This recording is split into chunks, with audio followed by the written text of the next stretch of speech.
What is up, everyone? Welcome to the Screen Shop Spotlight. I am your host, Ian West, and today our guests are Pierre and Ricky with Presstime Design and Screenprint. Welcome to the show, guys.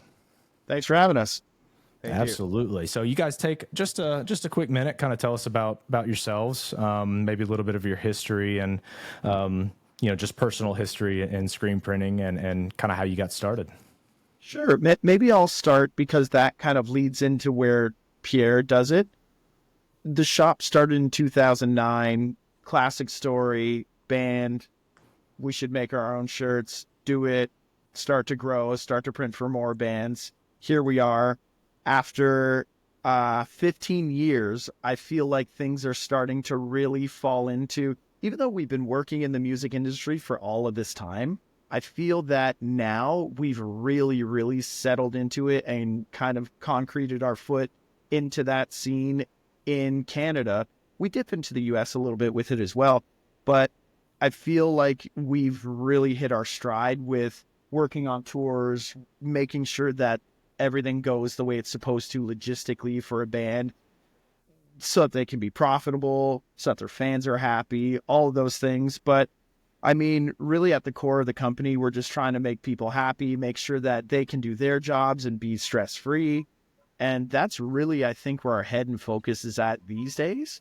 But as far as Pierre coming into the picture, he came on to Presstime about 10 years ago, had a big move, big life change. I think you should tell him, buddy.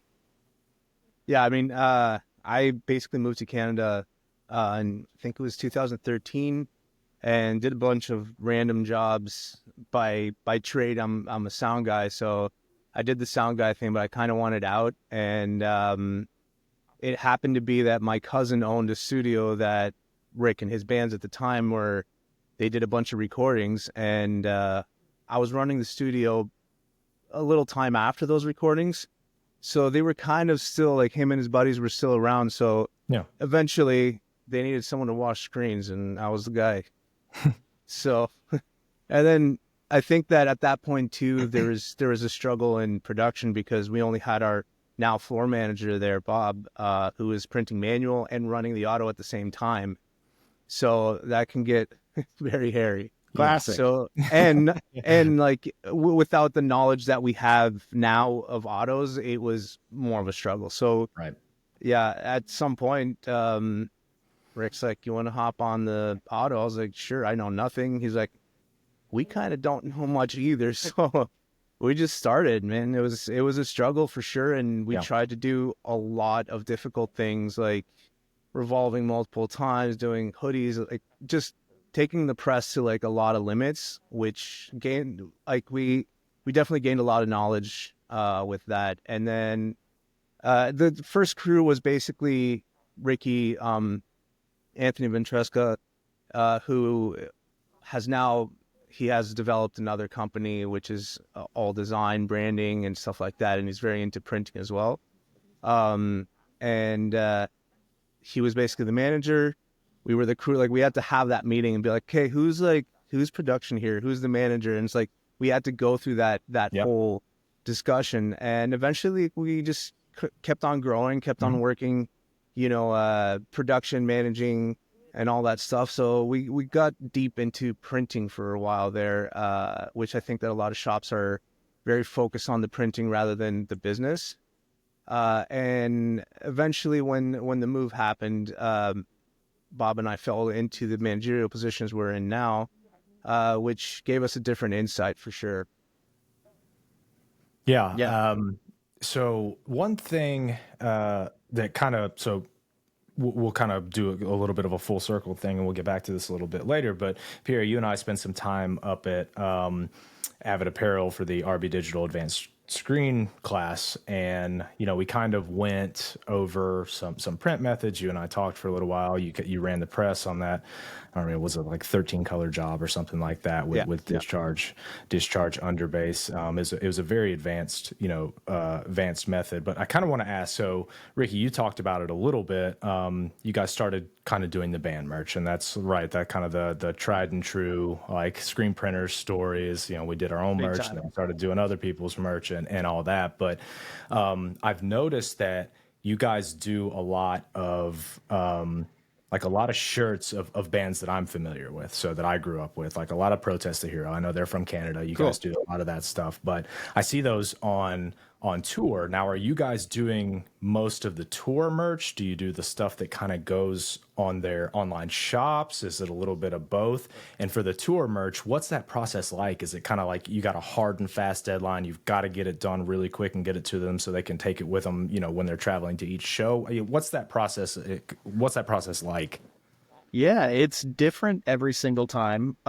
We are doing a lot of web store stuff because we also have fulfillment in-house at our warehouse as well. Although it is a separate company, it's called Cut Loose Merch. Okay. We fulfill for a ton of those bands that we work with, but some of them we're just doing tour merch. Some of them we're just doing the fulfillment side. But yeah, we're in it as much as you want us to be. Meaning that we're going to help with tour projections, top up ideas, design work, garment selections, print types, all of these things, as much as you want us to be. Because other bands, other managers, they already know it all. They already know what they want. They're like, no, just do what we ask. Yeah. So that's fine too. We're just happy to be involved, and pretty much everything that we're doing on that side of things is to offer that value to the band, to the manager, whoever's doing all that organizational work. We're trying to make their life as easy as possible. That's why we're willing to be as in it or out of it as you'd like us to be, because really we're trying to secure that production work. And Yeah. that's the end goal here, is for us to do as much production as we possibly can, fill our capacity as high as it will go. Because really, I feel like that's what makes the wheels go around for us. And it does for any shop, really. I mean, come Yeah. on, who doesn't want to be at Exactly. their max capacity? Right. And it ebbs and flows. We're not always at max capacity, but Sure. 2024 has certainly been a banner year because we've also focused so hard on outbound sales and just sales in general, cradling those clients that we already have, making sure that we're helping them to the best of our ability. All of those things, I think, have contributed to 2024 being our best year yet. But yeah, man, I mean, like, making sure that tour goes well. It can be everything from a different shipment at every single show, hitting that first deadline because they've got a huge trailer and are willing to put all the merch in it on the first rip, making sure that pickups happen at this venue and get sent to that venue. It's a lot of stuff. Yeah. And then also you can throw POS into that as well. So we're helping them handle finances, getting that cash back to them, helping us get paid through that. So yeah, man, there's a lot of moving parts. And that's one thing that I was talking about yesterday on a different call, was that, you know, sometimes when you look back and you're like, damn, it was pretty easy when we were just doing 50 Ts for like our buddy's band who was working, or excuse me, playing on Friday night. Yep. Instead of doing a national tour with thousands of pieces and 8 different designs and 10 drop shipments. Yep. But I got to say, when that comes together and actually lands and we nailed it, it feels so damn good Feels to just amazing, like right? the tour happened. And honestly, that is, I think, one of the things that Pierre has really, really helped the company come through.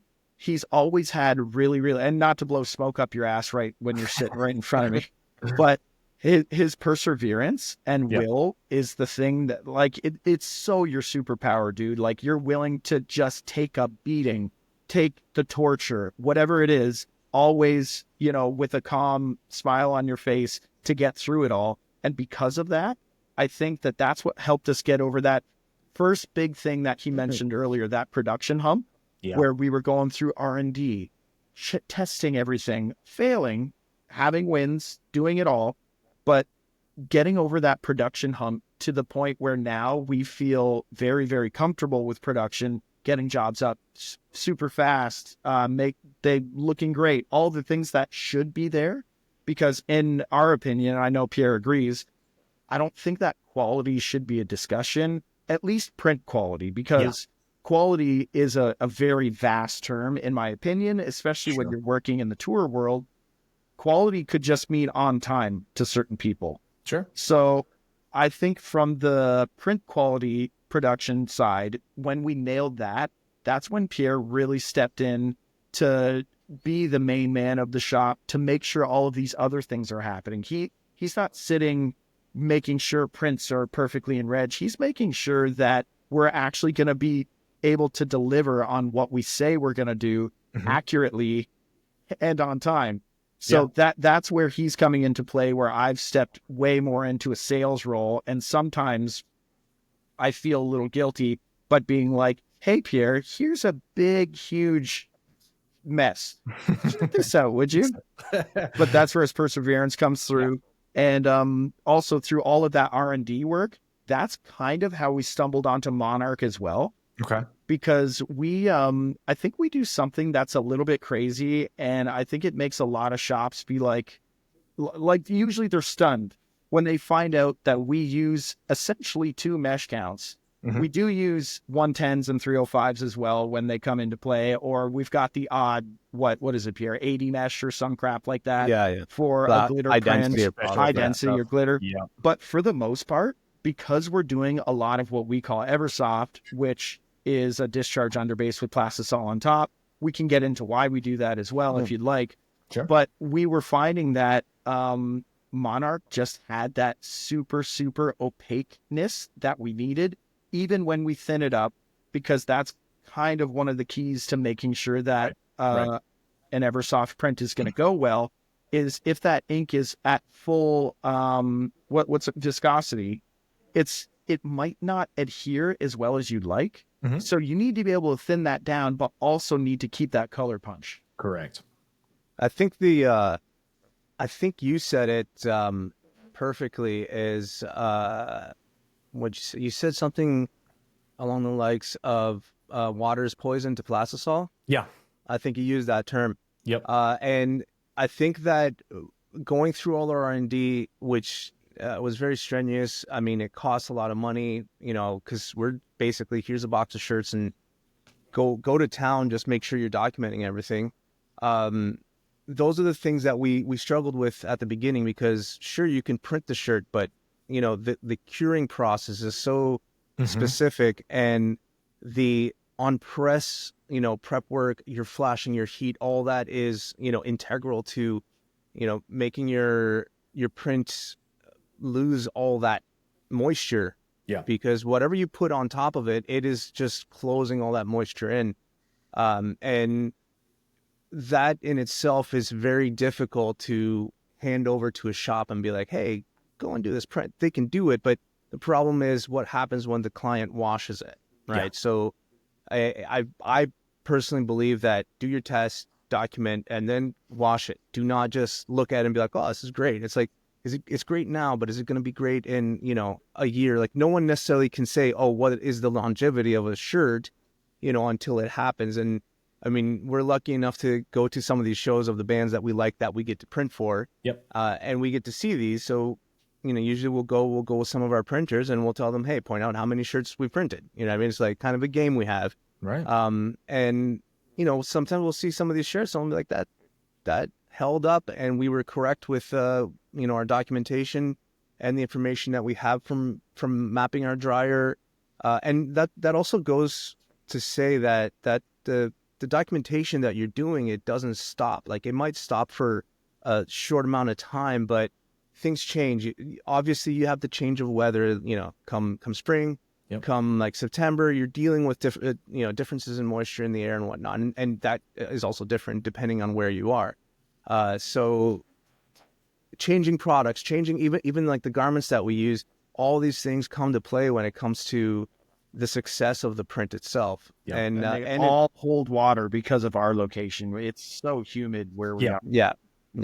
Sorry, and Pierre, that's the water-based kind of problem. A lot of people are fearful of printing water-based. And to be honest, even with plastisol, sometimes they don't get how to deal with the viscosity. The viscosity is controllable, between various, not various, but very specific temperatures, and that's where they have to work with it. And sometimes they can't control their palettes and their palette heat either because they're working too slow or working too fast. They need to basically work consistently. Like that palette heat has to be like I seem to call it like a carousel. You have to apply the same frequency of the same heat and same intensity constantly. So that's what got us really working with Plastisol a little better. And like we're not guilty using Plastisol because everybody's turned to water-based. Sure. But we do use water-based. We do have discharge. We do have, we use the discharge under base, and we enjoy it. Like we enjoy being able to choose what we're doing for each client and being like, especially like now that we have specific processes, we have everything in our catalog is documented as far as like what's a dischargeable garment. Even things that are like cotton, there's certain colors you just can't do. You're talking about your reds, your blues, your purples. All those are like problematic colors to discharge. So eventually, when you have all that information, you can make those choices for the clients, and even for your own sake, because it's a 50-50, right? You're not making money unless you're printing. So whatever you're selling, it has to be printable. You know what I mean? And you have to decide on what the quality is, and then also everybody knows what that is. So everybody's on par with approval processes. Quality control has to know what is acceptable, what's not acceptable. And there's a range, right? Everybody has their own range for their clientele. And it's hard to say how much, you can standardize a lot of things, but a lot of the time, there's other things that come into play without saying that you're going to sacrifice quality. We'd rather just throw out a bunch of shirts that we don't consider good for the client and just reprint them if that, and it's happened before. Like, that's why I'm saying too, after all the R&D and whatnot, sometimes there's other variables like, garments being redyed and whatnot, which has minimized this Eversoft technique. It's minimized the amount we do, but it's still a very, very strong asset for us and tool.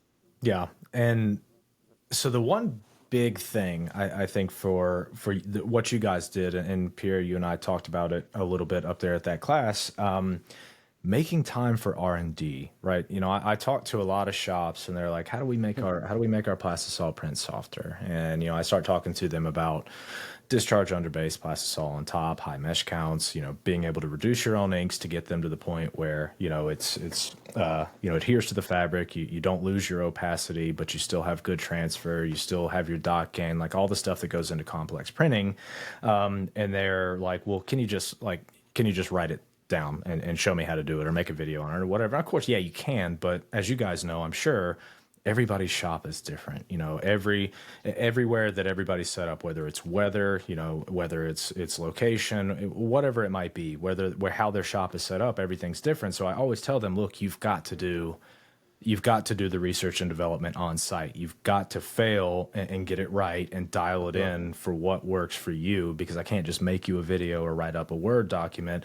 And then that becomes from them like, okay, well, we have production to do. We just don't have time. And, it's something I kind of struggle with a little bit, trying to convince people like, make time for it, because it's going to make everything else from this point forward a lot better. What do you guys say? Like, so obviously you spent a lot of time, you talked about it a little bit before, you spent a lot of time, you spent a lot of money developing, different print methods, perfecting this Eversoft print. What has that gotten you guys? What has been the benefit of that, just from obviously making a better print, but how have you seen that translate to your business? I think it's some of the stuff that we were talking about earlier, is that at least I think for both Pierre and I, because we have people that Pierre and like all that credit goes to Pierre and Bob, because they're the ones passing down this knowledge. I think that I used to be the best printer in the house 10 years ago, 12 years ago. Now I'm one of the worst for sure, but it's because they're the ones keeping up on these techniques and teaching them. But I think to get back to your question of what that's done for the company is it's peace of mind. It's like when I go out and sell and get these jobs and nail this tour or whatever it is, I'm not really worried about the production side. I'm like, logistically, let's get this correct. Because on the production side, our team is really strong. They're really knowledgeable, but not just that. They have this really strong rule book that has been passed down from Pierre and Bob onto them to make sure that it's like, no, this is just the Presstime way. It's like you could maybe print at another shop, and I'm sure a bunch of this shit would be applied. But at the same time, it's not going to be the exact same, because it's just like you were saying, everything is different. And it's almost like the thing that I always compared to is food. But think about how many people you've seen do Gordon Ramsay's beef Wellington over and over and over. That's Gordon Ramsay's signature dish. Yep. He's famous for it, all of these things. When you do the Gordon Ramsay beef Wellington at home, it doesn't look like Gordon Ramsay's beef Wellington yep. until you practice it and do it. So that video could help you watching Gordon do it. Cool. But dude, until you get in the kitchen and start to work that out, it just is not going to be restaurant ready. Yeah. So that's, you could have 5 different people from the first time following that video, make the exact same recipe and get 5 different results. Right? Absolutely. Yeah. Some of them are going to look ugly. Some of them are going to be overcooked, undercooked, whatever. Somebody is going to get one of those elements wrong somewhere, and it's up to you to figure that out. And I know that that's a frustrating thing to hear that type of advice, because there's somebody in our industry, you may or may not know him. He's only in the Canadian industry. His name's Alfie. He worked at FH and Sons. I think he's right in retirement mode. He's around 70. But this is the kind of things that he used to say to Pierre and I way, way back. He would basically be like, figure it out. Kind of like that was at the root of really what he was telling us. And at the time, you're like, thanks, dude. That great advice. But the just actual real truth of the matter is he's right. That's what you got to do. You got to figure it out. Take tips where you can take them, but dude, you got to get in the kitchen. Yeah. I feel that the video or, data sheets or whatever coming from companies, that's a starting point. It's not necessarily your rules, right? Your rules is what you make of them. I feel that if any owner put the time in to calculate in money what the R&D is, and then took the R&D, whatever software you're using to schedule or whatever, made that a job, make it a PO, calculate the money that's going to bring you. And when you can actually measure it, then you're like, this job with 100 shirts that's making me, I don't know, I don't know, whatever your pricing is, like $2,000 or whatever. This job for 100 shirts, don't do it. Do the R&D. It's not a waste of time. It's not a waste of money. If you don't have enough time to do any R&D, then you have a scheduling situation. Yeah. That's the problem that a lot of people are going through. Why do you have a scheduling situation? Usually it's pre-press work, or it's the way you're scheduling, or it's the way you're working on press. Efficiency on press is a massive thing that even us, because we do these tours, and sometimes we get a PO, we got to break it up and we got to reset something up, which is a total waste of time sometimes, but we have to satisfy our customer. So all we have to do is make this setup as fast as possible. So if we got to throw more people, on the team to do the changeover as fast as possible, we're going to do that. While another press is running, this is kind of I think Tony Palmer has said that before too. It's like you can have a whole team setting up one press while the other press is running all day long. We have 2 presses. There's only so much you can do. The only thing you can do with 2 presses is just be faster in setup, and then be faster in runtime too, without losing quality. So it's a very delicate balance, but making time for R&D is number 1, at least in our shop. Well, dude, what you said before, I was like chomping at the bit to talk, which is like, I can see it's hard with getting me. closer to the camera. You've got to schedule this stuff. Yeah. And that is really, really easy for me to say now, because sometimes we would schedule it and I would beg Pierre to take this job or that job. And he's like, we have a job. It's called R&D on this day. Sorry. Yeah. And that is tough for me at times, like being very, very much in sales. But that is the damn brass tacks of it. For sure. If you don't set aside the time, you just simply won't do it. Yeah. I mean, that's 100% you, and that hits the nail on the head because like so many people are like, well, I'll wait till I have some downtime and then I'll look into it. And best case scenario, you start when you have downtime, you spend a little bit of time looking into what you want to try, and then by the time you get, okay, well now I'm ready to go to press with it. Okay, here's another job. Worst case Exactly. scenario, what's going to happen is that downtime never comes, or you find something else to do because you didn't schedule it. There's always something else that you can be doing. That's Big time. people view using ink or using shirts or any of that as waste. You're basically just throwing that away because every time you fail it feels like, well, there goes some money, there goes some money, there goes some money. And a lot of people don't see the benefit of the research and development. It's on the print side at least. And it's something like you said, Pierre. What I tell you, if I make a video, if I give you a TDS, if I come to your shop and explain it to you, just sitting down there without actually hopping on press, what I tell you is a launching off point, right? That is a starting point based on my personal experience on my press in my environment with the inks that we use. But if you want to really be able to figure it out, there is no substitution for just doing it, right? Yeah, And it's that's so true.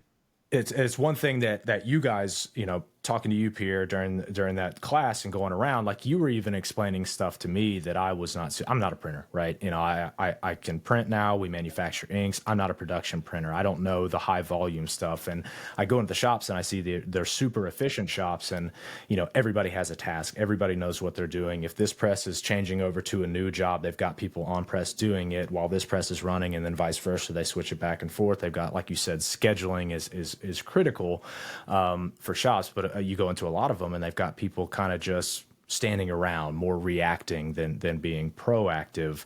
Do you guys have like SOPs that you put in place for from start to finish, like the from pre-press stuff to running to set up to running the job to change over, all that stuff? Do you guys have SOPs in place for all of that? Do you have just kind of this is what we do and we have experience so we're really good at it? Or is this something, if somebody brand new off the street walks in, you've got something you can kind of either hand to them or explain to them and tell them this is how we do things here? I mean, so the SOP kind of journey we've gone through, writing large documents. This is your job. Read it. Take 15 minutes a day and read it and go through it. Just to jump in on one thing before you Yeah. tell them the whole thing. Yeah, sorry. We for sure have an SOP for every little thing that Right. happens in the shop, but it has been a journey and a process yeah. to get it to the point that it's at now. Tell them. Yeah. So, Tell 'em. uh, and I've had this conversation with multiple people. The SOP, in regards to training on press, it's been more hands-on for sure. Yeah. And it's not necessarily written down rules. They are written down, but it's a lot of on hands because we need to show people what happens. It's a lot of experience that has to be handed down, and we don't want to be handing down only portions of it. Mm-hmm. So teaching the troubleshooting on press is basically what we like doing. But when we're talking about how do you set up, a sim job, how do you set up, we've standardized those things as much as possible because we've standardized our mesh counts, and usually what we use for an Eversoft print or a normal plastisol.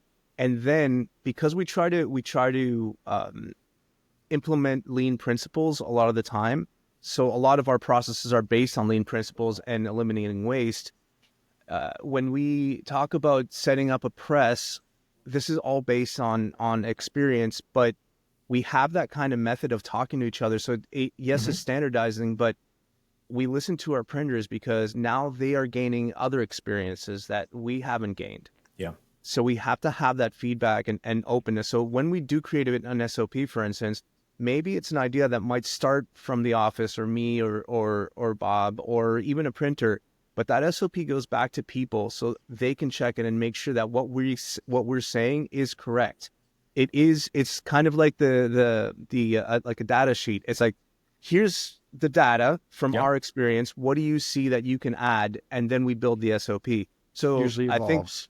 yeah. So like on press, we do have SOPs. Use these squeegees. For these jobs, do this. We do have that, but we're very stringent and very use complex systems for our logistics, our inventory, and a lot of event response. So a lot of the processes that we tend to implement are client to production. It's like, how do we fix the client problem as fast as possible without it creating a problem for production? Yeah. And that's been, I think, our focus beyond the printing aspect. That's been our focus for the past 2-3 years. It's like everything has to be a button away, if possible. Yeah. And all that is a process. Everything goes through process mapping and diagrams, and then becomes automations, or it becomes a step-by-step process of some sort. Yeah, for sure. Go So I was just going to say one area where, because Pierre's right, on press, it feels more like an organism where things are always kind of morphing and changing as the seasons change and so on. And I know that seasons do, of course, affect our screen room. Sure. But one thing that has been in place for a good while is all of our screen room SOPs. And when there has been a new person in that position, it seems like, 3 days in, they're flying. Yeah. And I'm not saying it's an easy job. The person who does it now is like crazy at this job. They just nail every aspect of it. Yeah. But I think that when those SOPs are so static, like it is in our screen room, it's really, really easy to teach. It's just like, this is what it is. It's probably going to morph and evolve a little bit. Sure. But I feel like that one stayed pretty static. Would you agree? Yes, absolutely. And to be honest, to actually give kudos to this specific person, I think for a whole year they were documenting specifically, because we have 2 rooms, one being the coding room and one being the where we just store our screens. We wanted to actually see maybe one room is better than the other, right? So we do have a hydrometer in each rooms, going throughout the days and just showing us what's going on. And I just told them, hey, one full year, I want a reading at 10:30 in each room and a reading at 3:30, I think. And when we did that, we knew what we needed. Then we're not saying, okay, just put a $5,000, air conditioned unit or whatever you need for your screen room. I think using that being a very data-driven situation led us to become more data-driven with everything. Yeah. And because that person was very adamant about sticking to the plan, sticking to the process, it helped us immensely. It's the same thing with R&D. Sometimes you're doing the process and it might seem redundant. Does not matter, because then when you have that muscle memory, especially when it comes down for an event response from sales to production, when you just do it, very few things fall through the cracks. Sometimes you're going to have that. And especially when you're in that like check period of seeing if it actually works or not. But I really feel that just follow the process, trust it, and let it break. Let it break, because that's the only time you can actually fix it. Is it a cost to the company? Absolutely. But it's going to be more of a cost to the company if you don't let it break and you just keep it going redundantly without offering any data or any information for you to fix it. Yeah, and part of creating SOPs is finding solutions to kind of eliminate variables as much as you possibly can, keep everything identical. That gets a little trickier, I think, when you get onto a screen printing press, because you've factored in so many different pieces to that puzzle leading up to that point. So your SOP typically, when you're printing or get to press, has to be a little more dynamic and a little more of a kind of a living document that can react and respond. One thing I always talk to people about is like you guys said, you want to have control over the print, right? The inks that you use, how good of a print that you can do on the garment, because ultimately that is sort of the last line of defense when it comes to creating a decorated garment and sending it out. We don't have control over that garment, where that garment came from, where it, where it was manufactured, how long it shipped, did it sit on a container ship in humidity and moisture for 2 months when it came over? We don't really have control over that. So having control over the print method does give you that confidence. But how much do you guys have to respond to sort of changing fabric dynamics out there? Because that's something, I talk to people about a lot. I've had customers locally will call me and be like, yeah, so we shipped this lot out, and after like 10 washes we had a little bit of cracking down on the sort of the bottom corner of the image or whatever. And I'm sitting there thinking, okay, obviously you go through all the normal stuff like cure temp and dwell time and all this stuff, and then we everything was fine. We printed on some other garments the exact design they had saved their screens, and everything was fine. So we said, okay, let's look at the garments. Do you have the actual lot of garments that you used last time? And sure enough, they did. And we did a moisture test, and there was just that garment was just holding moisture. And presumably, we have no way of verifying this, but presumably it sat on a container ship for quite some time across the ocean and got here.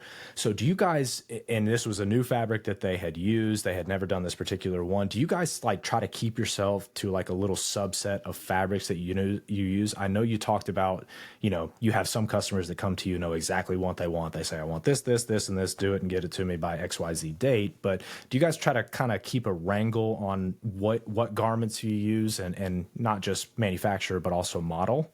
Oh, big time. Yeah. That's also how we sell. Because I think that's what really comes down to it is production kind of lets you know what's going to work well. And those are the garments that you stick to. So we have all of our favorites that we're going to suggest to clients first for specific reasons, whether it prints well, it's a great balance between cost and printability or fit, or whatever, or they have a ton of color selections or whatever it is.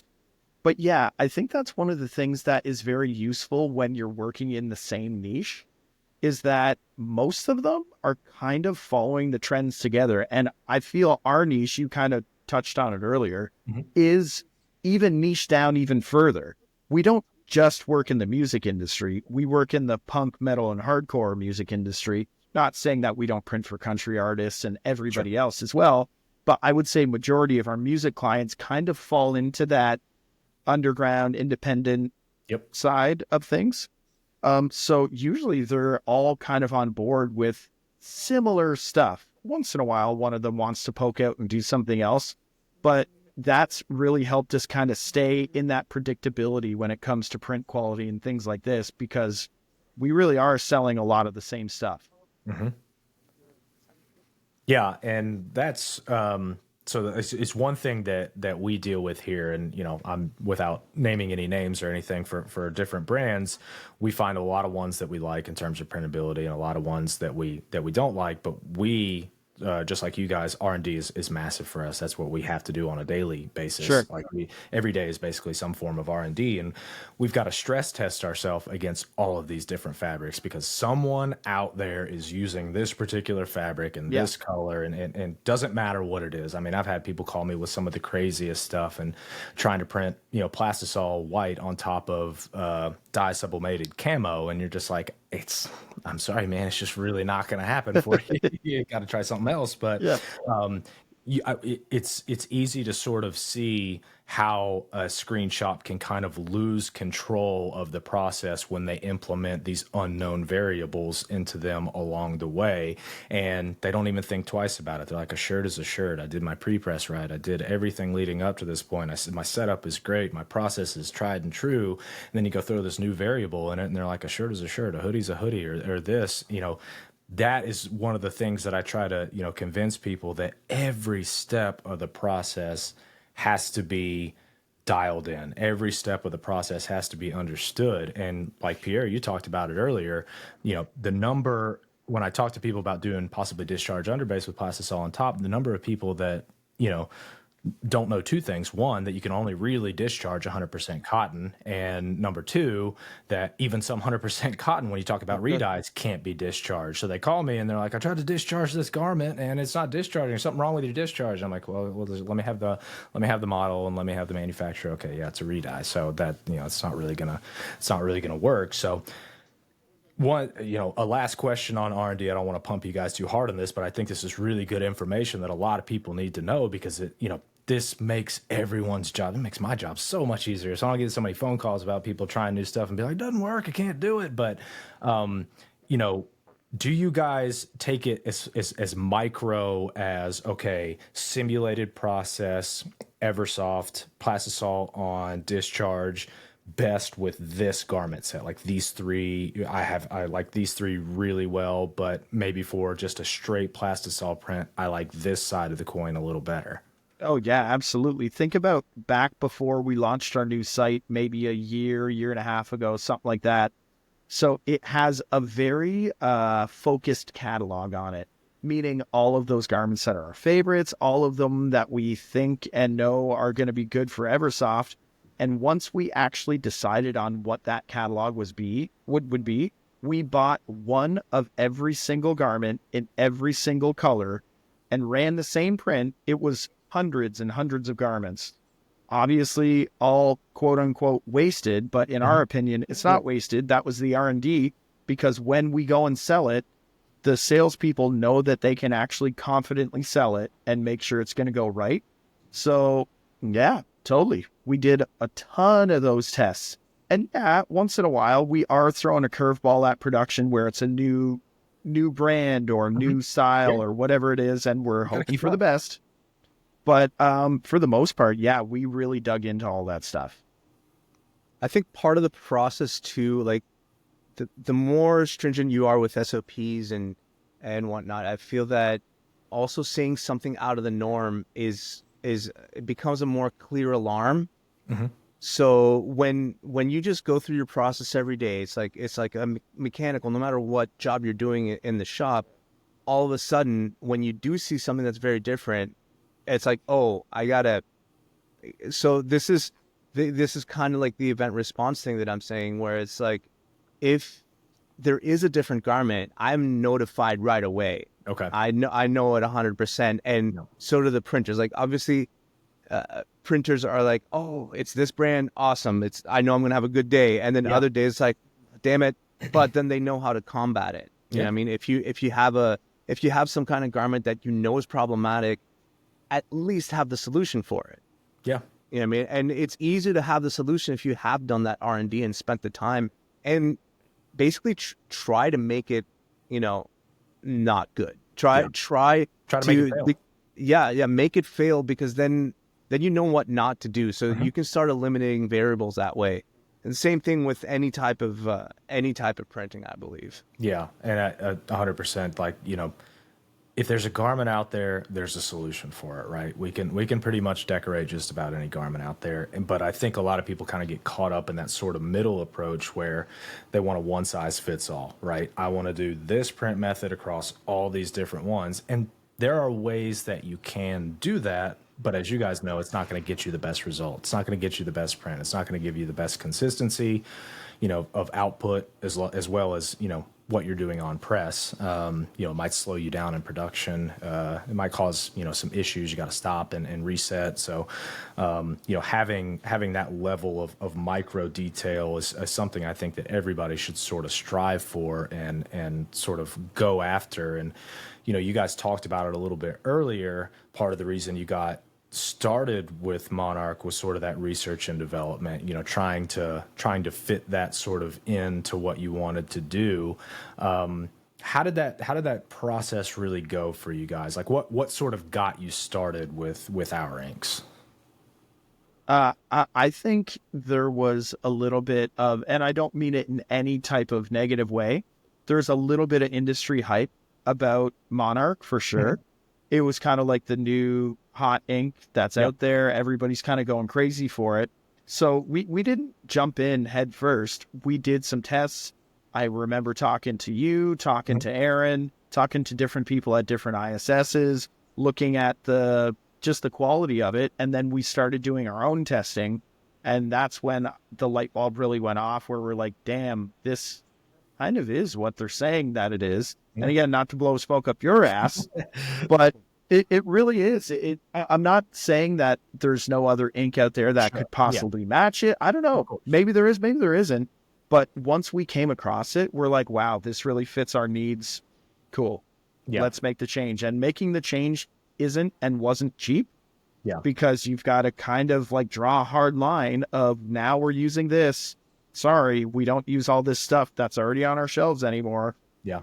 Yeah, but now that that is in the rear view for us, I I don't know. I don't think I could see us changing ever because it just works for how we do things now. Yeah. Yeah, I think that I mean, we had another brand that we used, and we did a side by side test on most of these garments too. So a lot of these garments, like these hundreds of garments that we got, we tested the the one versus the other, and the discharge and discharge white, and this was all on like one test. So we did like a round of all the tests together, so it would be like one production run, and it had the stability we wanted because of the marriage of plastisol and discharge. Yeah. That marriage and our environment worked. So I feel that the fact that we did all this R&D really helped us out with our confidence in it, and that's. But I think it also rings true when we're printing just plastisol as well. Mm-hmm. Oh yeah, because there it seems to be, at least going by my memory, and again, I'm not on the production floor that much as Pierre, but I think that we're getting better, softer plastisol prints than we have ever before. Yeah. Yeah, it really, especially with this plastisol, it has really helped our wet on wet even more. So Right. when we were able to start doing 6-5 colors wet on wet, we're like, okay, great. And then it's like, oh wait, we can do like 11 and 12 with 2 flashes. Like, how are you able to do that?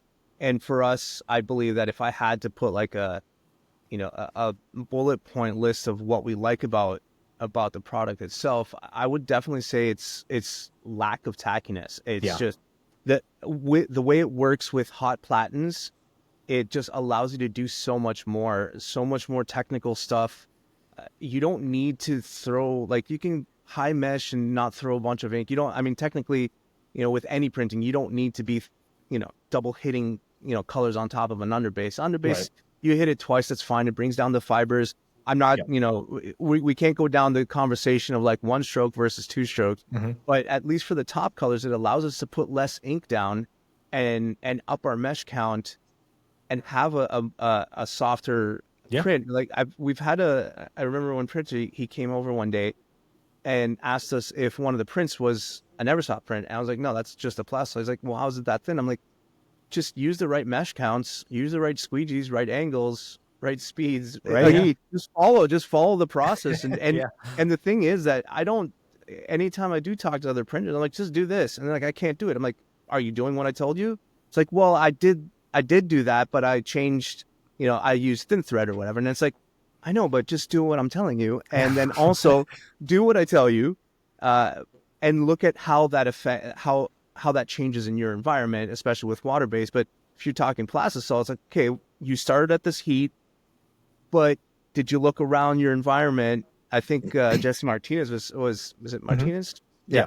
Jesse Martinez was talking about, I think it was at Avid, he was talking about a window that the light was coming in, that the sunlight. Wild. I had that problem for years on a specific press, and then the next guy had the same problem.